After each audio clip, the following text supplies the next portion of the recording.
नाज़रीन, ईरान और इसराइल के दरमियान जंग पर काफ़ी ज़्यादा पाकिस्तान के अंदर भी बहस हो रही है, बात हो रही है। लेकिन इसी बहस के अंदर एक और बहस भी छिड़ गई है जो रिसेंटली पाकिस्तान और भारत के दरमियान तनाज़ा हुआ था। इससे पहले फिर 2019 में जो लड़ाई हुई थी, उस वाले से हुकूमत और तहरीक इंसाफ के दरमियान काफ़ी ज़्यादा इल्ज़ाम तराशी का सिलसिला जारी है।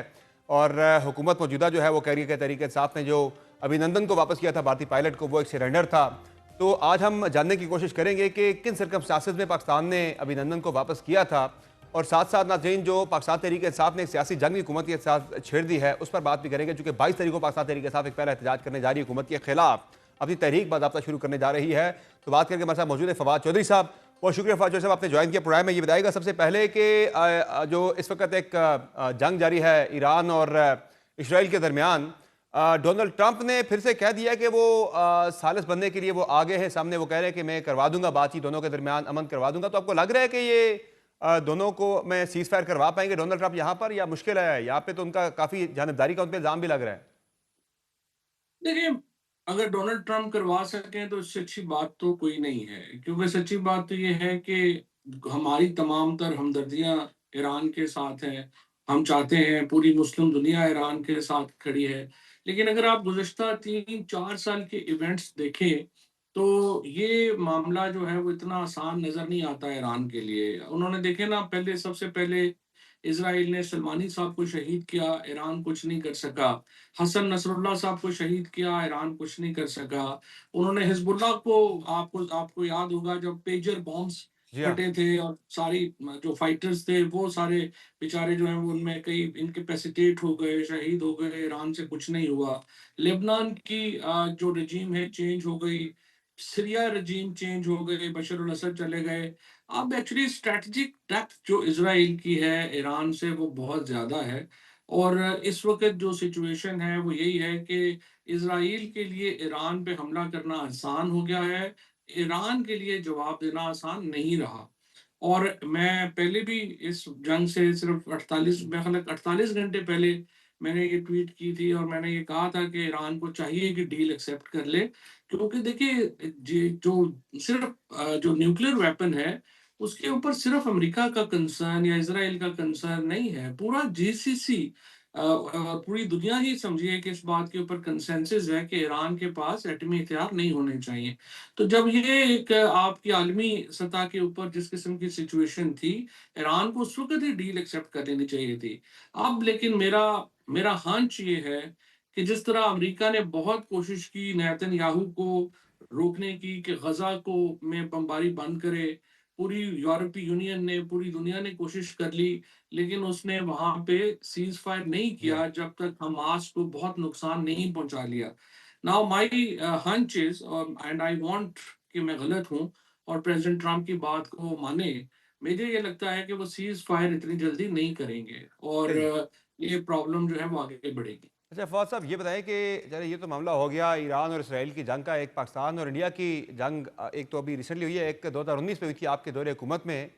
उस पर ख्वाजा आसिफ साहब ने एक नई बहस छेड़ दी है। वो ये कह रहे हैं कि उस वक्त जब अभिनंदन को, भारतीय पायलट को वापस किया गया था, तो वो एक सरेंडर था पाकिस्तानी हुकूमत का। तो उस वक्त आप ज़ाहिर है हुकूमत का हिस्सा थे, सारी जो डेलिब्रेशन थी उसमें आप शरीक थे। तो क्या हुआ था, वो क्या सिर्कमस्टांसेस थे जिनमें हमने वापस किया था? क्या वाकईतन ये सरेंडर था, स्ट्रेटेजिक फैसला था, क्या था ये?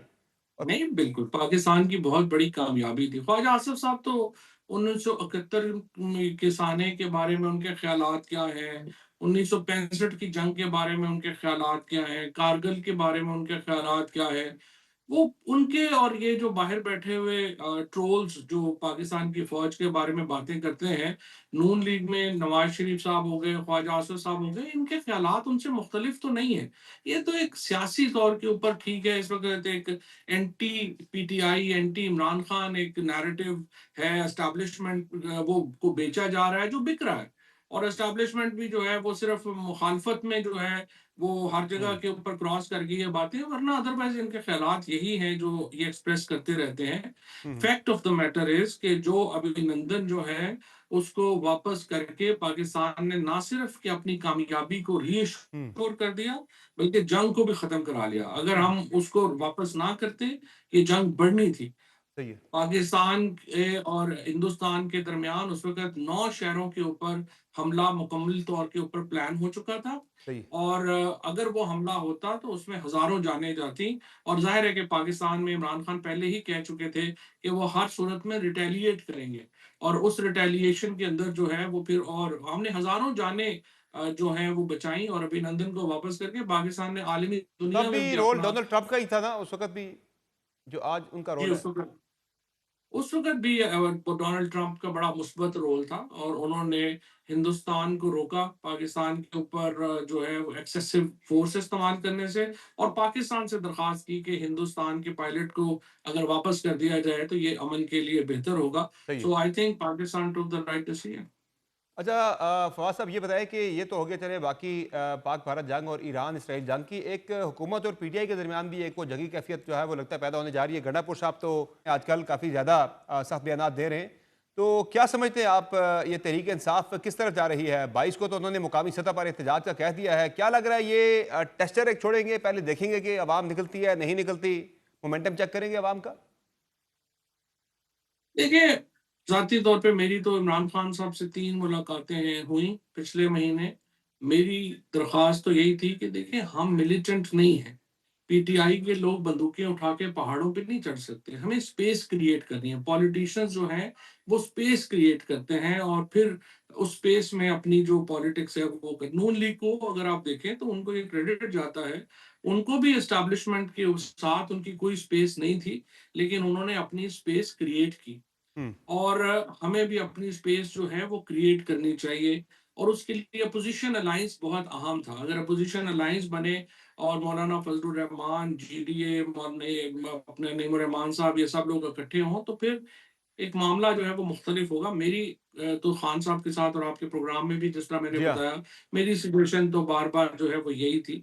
लेकिन देखिए इमरान खान समझते हैं कि उनके जो बातचीत करने को एंगेजमेंट या डील का नाम लिया जाता है और वो डील करने के ऊपर 1 इंच भी तैयार नहीं है।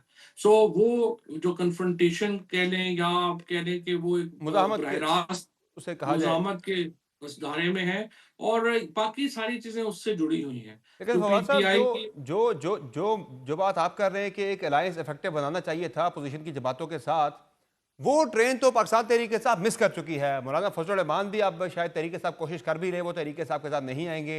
जमात इस्लामी भी अब तहरीक के साथ आने को तैयार नहीं है, तो वो ट्रेन मिस नहीं कर चुकी पाकिस्तान तहरीक के साथ। अब आगे फिर क्या ऑप्शन है तहरीक के साथ के पास?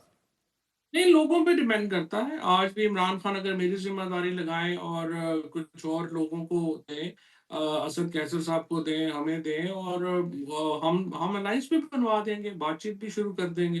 क्योंकि देखिए ना तहरीक-ए-इंसाफ की जो मौजूदा की लीडरशिप है उसका एक प्रॉब्लम है। चूँकि खान साहब ने मुझे कहा है और मैं उनकी राय, उनकी बात का बड़ा एहतराम करता हूँ। उन्होंने कहा है कि बिल्कुल तनकीद नहीं करनी, तो मैं बिल्कुल नहीं करता। लेकिन इसके बावजूद सिर्फ मैं इतना ज़रूर कह दूँ कि मेरी नज़र में जो मौजूदा लीडरशिप है उसकी प्रॉब्लम्स हैं। उनकी पॉलिटिक्स जो है वो बड़ी महदूद है, तजुर्बा बड़ा महदूद है, लोगों को नहीं जानते। अगर जो है वो हमारे ज़िम्मे जब भी लगाएँगे ये अलायंस भी हो जाएगा, बातचीत भी हो जाएगी और देखिए हमने स्पेस क्रिएट करनी है। अभी तो हम्म। सीधी बात है, आपके पास स्टैंड है लेकिन स्ट्रैटेजी नहीं है। हम्म। तो स्टैंड भी चाहिए है, लेकिन स्ट्रैटेजी भी तो चाहिए है ना। अभी तो सीधी-सीधी बात है कि ये सारे 9 मई के मुकदमों में जिस तरह से केस चल रहे हैं, स्पेशली फैसलाबाद में, लाहौर या में जिस तरीके से इंसाफ को रौंदा जा रहा है, जजेस बेचारे जो हैं, वहाँ पे उनका हाल ही कोई नहीं है। प्रोसिक्यूटर जो है, वो वहाँ पे सारे फैसले कर रहा है और वहाँ से आपको लेकिन वहाँ कन्विक्शंस आ जाएँगी, पाकिस्तान के अंदर इससे तलखियाँ और बढ़ेंगी। कोई पाकिस्तान में कुछ स्टेबिलिटी तो नहीं आ लेकिन रही इस फवाद सारे साहब, उससे मामले से। यह है कि हुकूमत को तो लग रहा है कि बज़ौर ताकत ही सही, डंडे के जरिए ही, लेकिन उन्होंने हाँ। वो ये कहते हैं हम स्टेबिलिटी ले आए। वो कह रहे तहरीक इंसाफ आज थ्रेट नहीं है हुकूमत के लिए, वो कह रहे हैं यही एक सबसे बड़ी उनके लिए एक पॉजिटिव साइन है। तो करे क्या तहरीक इंसाफ? मुट्ठी हुकूमत ने बहुत इस वक्त बंद कर रखी है, वो एक मुलाकात तक नहीं होने देते इमरान खान के साथ पार्टी के लोगों की। तो फिर वो क्या करें? उनके पास ऑप्शन क्या है, चॉइसेस क्या है फिर? नहीं, बिल्कुल आपकी बात ठीक है। इस वक़्त जिस तरह से तालिबान समझते हैं और जो कोई भी ऐसी रजीम जो अथॉरिटेरियन रजीम होती है, वो समझती है कि हमने लोगों को डंडे के बल के ऊपर हमने खामोश कर दिया, किसी की कोई ओपिनियन की कोई हैसियत नहीं है, हम फैसला करेंगे वही सही है। तो ऐसे जो मुल्क होते हैं, उनमें प्रॉब्लम यही होती है कि एक जो कब्रिस्तान की जो खामोशी है वो इस्तेहकाम की अलामत तो नहीं है ना। हम्म। अब आप देखिए कि कब पाकिस्तान के अंदर जो सारी रजीम है या जो सारा ये सेटअप क्रिएट किया गया है, इसकी बुनियाद जो है वो कोरिजन के ऊपर है, इसकी बुनियाद जुल्म और लेकिन ज्यादती के मौजूदा ऊपर है। जो ग्राउंड रियलिटीज़ है फवाद साहब, उसमें तो कहीं पे किसी किस्म की थ्रेट जो है वो इस निज़ाम को नज़र नहीं आ रही कहीं से भी। एक तहरीक ऐसे ही इंसाफ की होता है तरफ से सर। थी, लेकिन तहरीक इंसाफ वाली थ्रेट भी जो है वो ओवरकम हो गई, काफ़ी ज़्यादा जो है वो नीचे आ गई है। ये थ्रेट तो यही नजर नहीं आ रही नहीं कि डंडे के सामने, गोलियों के सामने सिविलियंस तो नहीं खड़े हो सकते। सही है। और आप मैं अगर हम अगर 10 बंदे भी बैठे हुए हैं ड्राइंग रूम में और एक बंदा जो है वो क्लाशनकोफ लेके आ गया, तो मैंने आपने क्या करना है? हम तो कुछ नहीं कर सकते। प्रॉब्लम ये है, लेकिन उसका मतलब ये तो नहीं कि वो वहीं पे खड़ा रहेगा। आपके थक जाएंगे ना आप, जब आप इस तरह की हुकूमत चलाते हैं जिसकी बुनियाद जुल्म के ऊपर होती है। आप सही है। लाठी कितनी देर उठा के कोई खड़ा हो सकता है? वो थक सही है। जाएगा। जिस दिन थक जाएगा लोग पल पड़ेंगे। सो दिस इज अनफॉर्चुनेटली ये सिस्टम दुनिया में इतनी बार आजमाए जा चुके हैं कि उसपे कोई आर्गुमेंट भी नहीं है कि ये सही सिस्टम है। बुरी तरह फेल होना है। तो फवाद साहब, फिलहाल जो ज़मीनी हक़ाइक़ हैं, मैं आज के दिन की अगर बात करूँ, जो ज़मीनी हक़ाइक़ हैं वो तो ये बता रहे हैं कि खान साहब फिलहाल लंबे अरसे के लिए अंदर ही हैं। ऐसी कोई हुकूमत पे कोई प्रेशर, कहीं से कोई दबाव, ऐसी कोई देखिए मजबूरी नज़र नहीं आ रही कि वो बात ये खान साहब को रिहा करे। वो जो राना अमर साहब बात ने भी ये है कहा था कि कि 2-3 साल की बात है। ये सिस्टम, इमरान खान इस सिस्टम की मुज़ाहमत का फैसला कर चुके हैं। और ये सिस्टम जो है फैसला कर चुका है कि हमने लाठी के बल के ऊपर हमने हुकूमत करनी है। अब ये एक तरफ ये मुज़ाहमत है इमरान खान की, एक तरफ इनका फैसला है।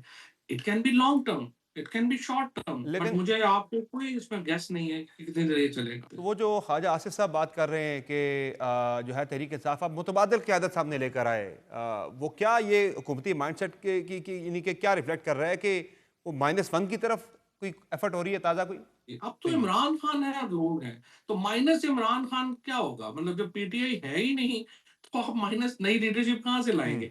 अब तो इमरान खान एक आइकॉन है और सही है। मेरा नहीं ख्याल कि इमरान खान की रिप्लेसमेंट मुमकिन ही है।